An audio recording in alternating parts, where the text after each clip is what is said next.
Education system point of వ్యూలో fundamental గా మనం ఎలాంటి మిస్టేక్స్ చేస్తాం? కొన్ని బేసిక్ స్కిల్స్ మిస్ అవుతున్నారు పిల్లలు.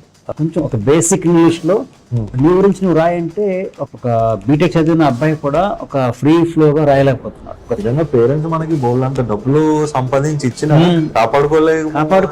వాళ్ళ సిచ్యువేషన్ లో A+B² A²B² 2AB తప్ప నిజంగా జీవితంలో పనికొచ్చే లెక్కలు మనం చెప్పట్లేదు పిల్లలు. ప్రైవేట్ స్కూల్స్, కార్పొరేట్ స్కూల్స్ ఉన్నప్పుడు ఎప్పుడైతే ఓవర్ ఎక్స్పెన్సివ్ అయిపోయినాయో ఫీజ్ ని రెగ్యులేట్ చేయడం గానీ లేకపోతే ఈ గ్యాప్ ని బ్రిడ్జ్ చేయడానికి గవర్నమెంట్ ఇంటర్వ్యూన్ అవుతున్నాయా, అవ్వట్లేదా? మా పిల్లలు ఫీజు కడుతున్నప్పుడు ఒక స్ట్రక్చర్ ఉండదు. They just want to charge what ever they feel like. Government స్కూల్లో చదివే పిల్లలకి, కార్పొరేట్ చదివే పిల్లలకి ఎందుకు డిఫరెన్స్ ఉండాలి? డిఫరెన్స్ ఉండకూడదు కదా. పిల్లలందరూ పిల్లలు. ఒక వ్యాపారం అయింది, ఒక బిజినెస్ మోడల్ అయిపోయింది.